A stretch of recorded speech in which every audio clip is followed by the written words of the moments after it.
Sir, நாடாளுமன்ற தேர்தல் தொடங்கி இருக்குது. பாஜக தமிழ்நாட்டுல கிட்டத்தட்ட 23 தொகுதிகள் கிட்ட போட்டியிடுறாங்க. வெற்றி வாய்ப்பு எப்படி இருக்கும்?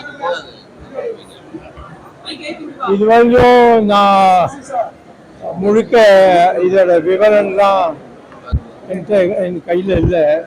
ஆனால் நயனார் நாகேந்திரன் அவர் கட்டாயமாக ஜெயிப்பார். பாஜக மாநில தலைவர் அண்ணாமலை போட்டியிடுறாரு, அவர் வெற்றி பெறுவாரா? அதை பற்றி நான் இதுவரையும் விசாரணை பண்ணல.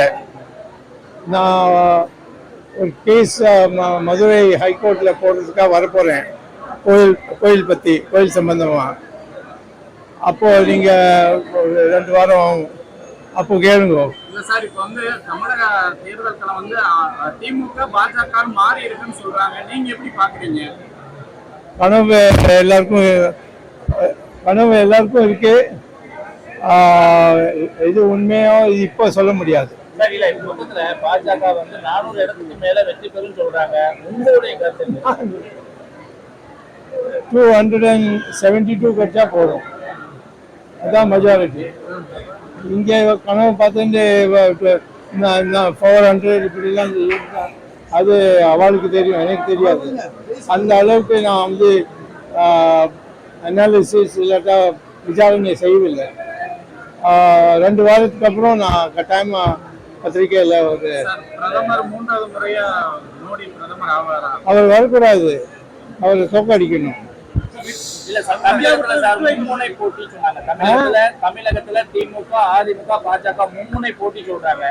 இது மும்முனை போட்டியா அல்லது பாஜக திமுக இருமுனை போட்டியா?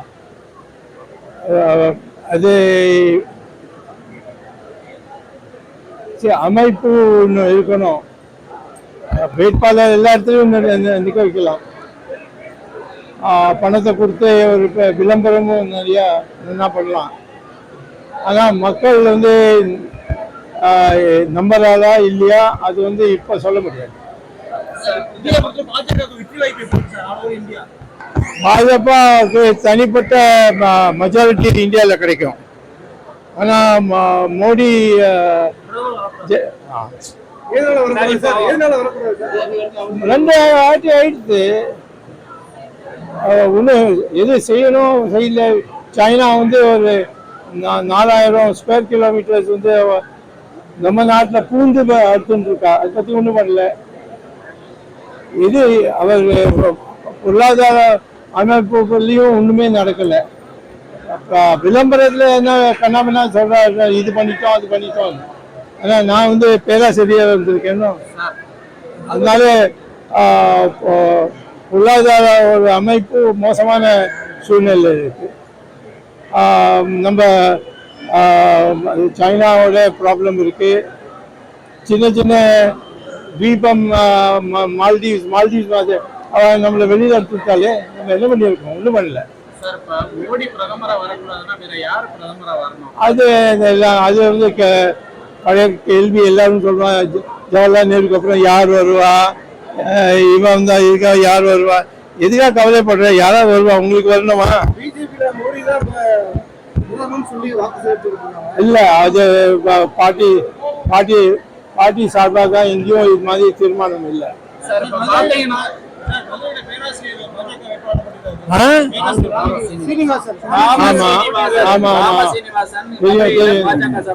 அது நான் பார்க்கல, கேள்விப்பட்டிருக்கேன். பட் நான் இது வரையும் நான் ஒண்ணுதான் அனாலிசிஸ் பண்ணேன். அது வந்து நாகேந்திரன் அவர் கட்டாயச்சு. சார், இந்த வேட்பாளர் பட்டியல் பாத்தீங்கன்னா ஆளுநர்லாம் ராஜினாமா பண்ணிட்டு வந்து தென் சென்னை தொகுதியில தமிழிசை எல்லாம் போட்டிடுறாங்க. எப்படி இருக்கும்? ஒரு பதவியவே ராஜினாமா பண்ணிட்டு. அது என்னோட தலைவலி இல்லை. இதை வந்து எல்லாரும் பயப்படுறாங்க. நான் வந்து என்ன எல்லாத்தையும் எடுத்து என் பாக்கெட்டில் போட்டுருவேன்னு. அதனால மோடி என்னை எத்தனை தூரம் வைக்க முடியுமோ அதை செய்யறேன். தமிழக தேர்தல் முடிய பாஜக அதிர்ச்சியை தருமா? அது தெரியாது. அதுதான் வந்து இப்போதான் அது நாங்கள் எங்கே வந்து நாமினேஷன் ஃபார்மே போடலையே. எல்லாம் நடக்கட்டும். அதுக்கப்புறம் நான் 2 வாரத்துக்கு அப்புறம் வரப்போறேன். அப்போ இங்க மதுரைக்கு அதாவது கேட்கணுமே, கேட்காம நான் போக மாட்டேன். 10 ஆண்டு காலமாகவே சர்வதிகார போக்கு இருப்பதாக திமுக தலைவர் ஸ்டாலின் வந்து சொல்லிட்டு இருக்காரு. மத்தியில வந்து சர்வதிகார போக்கு, சர்வதிகார பேச்சு இருக்குது. அதனால இந்தியா கூட்டணி தான் நம்ம ஜெயிக்கணும். அப்படின்னா அது வந்து ஒரு கட்சியில் எத்தனை பைத்தியக்காரன் இருக்கான். ஒரு ராஜீவ் காந்தின்னு அவன் என்ன சொன்னா, நர்சிங்கா நர்சிங்கா இல்லை அது என்ன இங்கிலீஷில் சொல்லுவா, படுகொலை பண்ணுறதுக்கா, பிராமணர்கள் தான் படுகொலை பண்ணுறதுக்கா. அதுதானே வந்து எந்த ஸ்டார்ட் பண்ணி நான் பார்க்குறேன். ஒரு கவர்மெண்ட்டை கவுத்து எத்தனை வாட்டி நான் 2 வாட்டி கருணாநிதி கவர்மெண்ட்டை கவுத்தேன். சொன்னா ஓ இது ரத்தத்தோட ஆறு ஓடும். என்ன ஆச்சு? ஒன்றும் இல்லை. ஒரு சைக்கிள் வந்து எரிய முடியலையே பார்த்து.